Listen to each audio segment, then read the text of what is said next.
За өнөөдрийн хичээл маань идеалын хууль. За идеалын хууль маань болохоор хийг макро болон микро төлөв судалдаг. За микро төлөв гэдэг маань молекулын жижиг хэмжээс буюу молекул кинетик хөндлөлөөр судалж байгааг нь микро төлөв гэж нэрлэдэг. За макро төлөв буюу бидний хэмжиж болох даралт температур эзэлхэн гэдгээс нь судалж байгаа макро төлөв гэж нэрлэдэг. За тэгэхээр бид нар ерөнхийдөө макро төлөвөөс буюу даралт эзэлхэн температураар тодорхойлно гэсэн. За P гэдэг маань pressure буюу даралт, за үрчин V буюу volume эзэлхэн, за nu буюу молийн тоо, за R үрчин T. За энийг бид нар юу гэж нэрлэдэг вэ гэхээр идеалын төлөвийн тэртэл гэж нэрлэдэг. Идеалын төлөвийн тэртэл.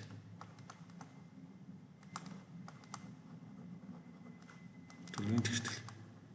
За эндээс энэ бол ерөнхийдөө бол макро төлөвөөр тодорхойлж байгаа гэсэн. За тэгэхээр макро төлөвд хийсэн туршилт маань микро төлөвд хийсэн буюу молекул кинетик орнолтой яах вэ гэхээр яг таг таарчдаг. За бид нар эндээс одоо nu буюу молийн тоо гэрээ. За энийг бид нар nu гэж уншдаг. За молийн тоо гэдэг нь массыг хуваах нь молийн масс. За ямар нэгэн одоо чи 8 г масстай хүчил төрөж байлаа гэж үтээ. За ямар нэгэн O2 байлаа. За энэ нь 8 г байлаа гэж үтээ. За тэгвэл энэний молийн масс нь хэд вэ гэж. За энэ нь молекул түвшинд байхдаа 2-оор байдаг буюу 16 бүрчгэн 2 буюу 32 г мол. За тэгэхээр бид нар энийг хэмжээр үздэг. Энэ бол бидний хувьд бол молийн масс бол. За энэ бол массын хэмжээ өгсөн байна. Тэгэхээр 8 г масс маань хэдийн хэмжээний мол байх вэ гэж. За nu тэнцүү 8 г хуваах нь 32 г мол. За эндээс ингээ хураачих юм бол 0.25 мол.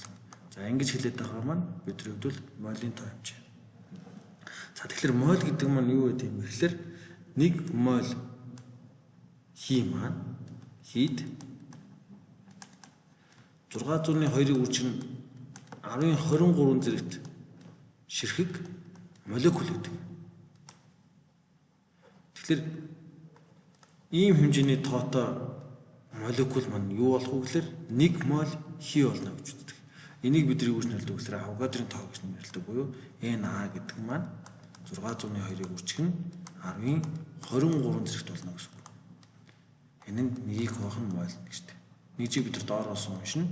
Юу гэж унших вэ гэхээр 1 мол хэд 602-ыг үржих нь 10-23 зэрэгт ширхэг молекул байна гэсэн үг. Молекул.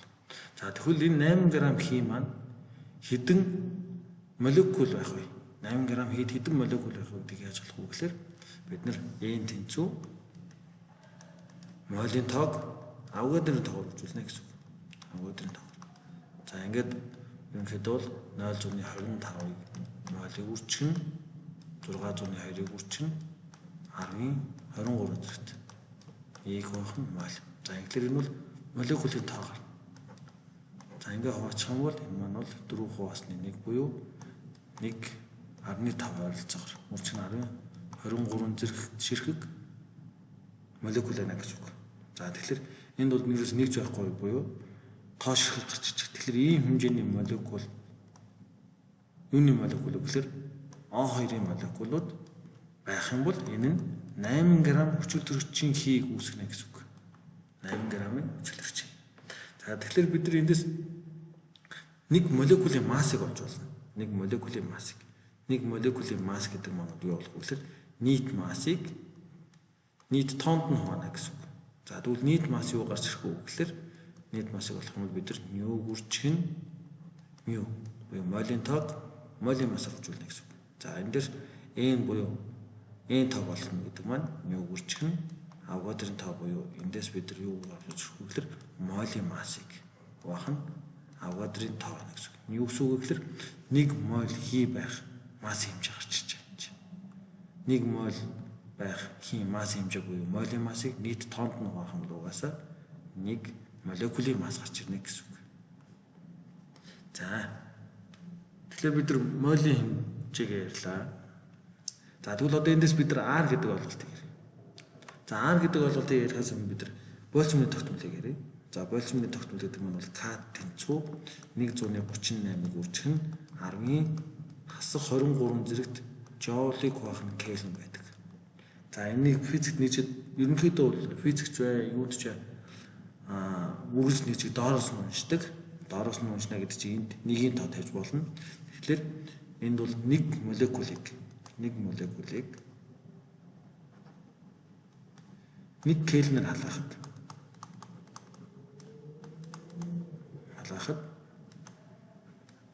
138-ыг үржих нь 10-ын асах 23 зэрэгт жоул энерги шаардлагатай гэсэн утгатай. Зарцуулагдана ч юм уу тийм.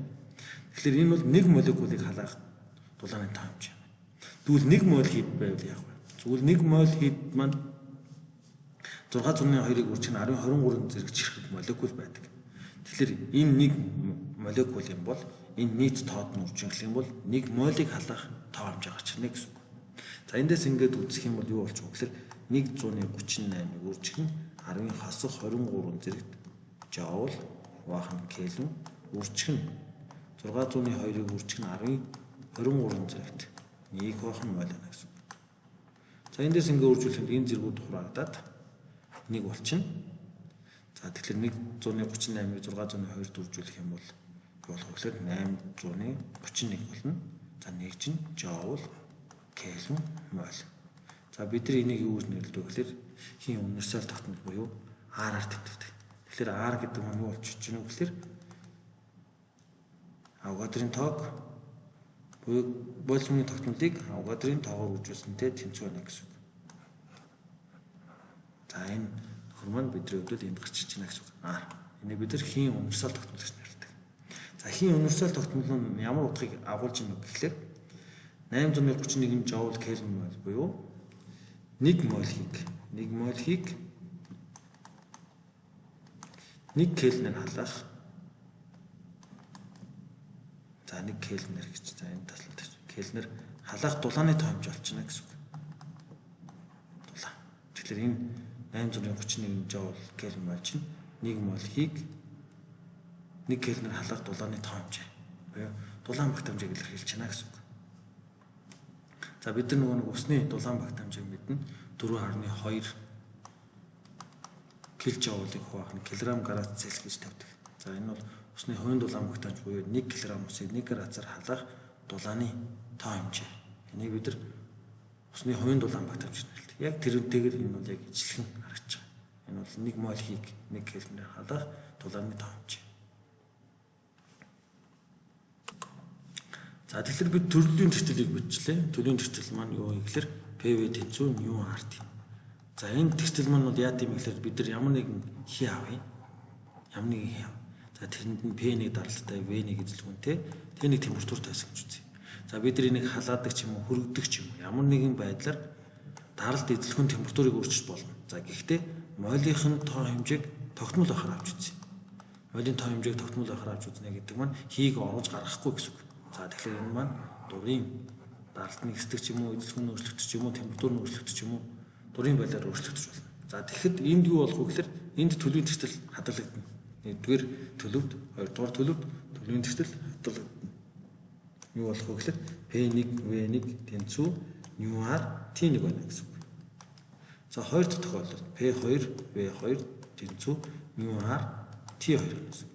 За тэгэхээр энэ дээр бол P бол даралт. За даралтын нэгж нь бол паскалаар. За эзэлхүүний нэгж нь бол юу вэ гэхээр метр кубээр. За температурын нэгж маань бол кельвинээр байна гэсэн үг. Кельвинээр.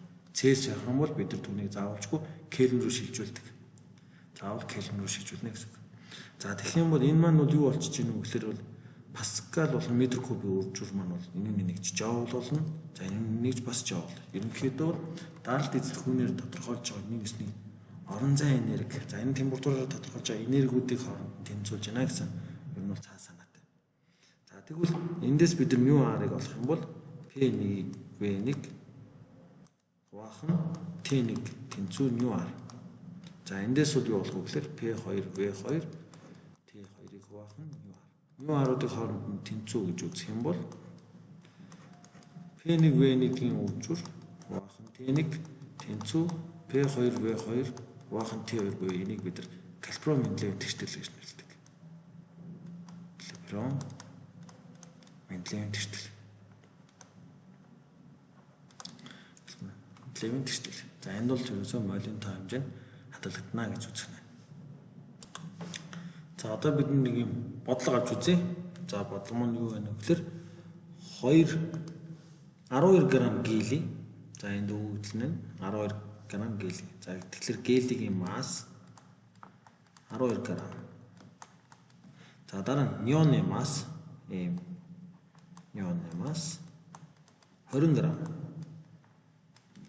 За бол за битүү савнд юу байсан бэ гэхээр 30 литр битүү савнд буюу эзэлхүүн нь 30 литр үзэж 30 литр эзэлхүүнтэй савнд 400 кельвиний температураар энэ гели болон неон байсан байна. За тэгвэл бид юу болох вэ гэхээр энэ хоёрын тэр контейнер буюу савнд байх хийн үүсгэх даралтыг болох юм байна. Даралтыг болно. Тэг болно гэсэн үг.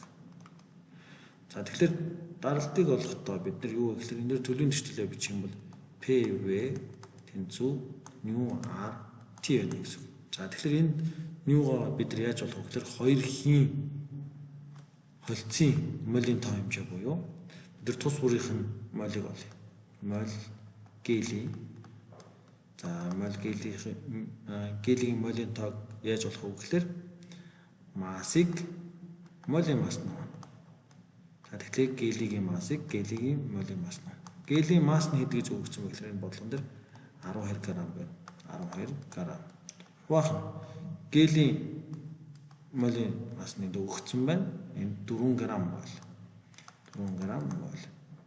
За ингээд бодоход грамтайгаа хуваагдаад энд бол 3 мол орчно. За яг энэ аргаараа бид нар неоны молийн тоог олъё. Неоны молийн тоог олоход 20 г масстай неоныг 20 г мольд нь хуваах юм бол эндээс неоны молийн тоо нь 1 мол гарна гэсэн үг. За эндээс бид нар юу болчих вэ гэхээр энэ μ гэдэг маань бол эндээс энэ хоёрын нийлбэр молийн тоо буюу нийлбэр нь 4 мол гарна гэсэн үг. За бид нар тэгэхээр эндээс бол даралтыг олгож байгаа. За тэгэхээр даралтыг олох юм бол эндээс nu r t хуваах нь v нэ гэсэн үг. За эндээс молийн тоо 4 мол. Эндээс r 831 joule kelvin мол. За тэгээд үржих нь Т гэдэг маань температур нь 400 кельвин. За 400 кельвинээр өгсөн байна. Хуваах нь эзэлхүүн. За эзэлхүүн нь 30 литр буюу 30-ыг үржих нь 10-ийн хасах 3 зэрэг метр куб болно гэсэн үг. 1 литр чинь 10-ийн хасах 3 зэрэг метр кубтэй тэнцүү байдаг. За эндээс ингээд бодох юм бол мол тоо хурагдлаа. Мол тоо хурагдлаа. Кельвинтэйгээ хурагдлаа. За joule гэдэг нэгж маань бол өөр юу гэдэг вэ гэхээр паскалыг үржих нь метр куб гэдэг. Тэгэхээр энэ joule-ыг зарлах юм бол метр кубтэй хурагдах юм бол энд юу үлдэх вэ гэхээр паскал үлдэнэ гэсэн үг. Паскал. За эндээс ингээд үзэх юм бол энэ үний хариу маань 443,200 паскал байна гэсэн үг. За ойролцоогоор бол эндээс P тэнцүү 4.4 атмосфер байна гэсэн үг. За ийм хүмүүс яг бид яг хөдлөөр төлөвийн төслийг ашиглаж бодно гэсэн үг.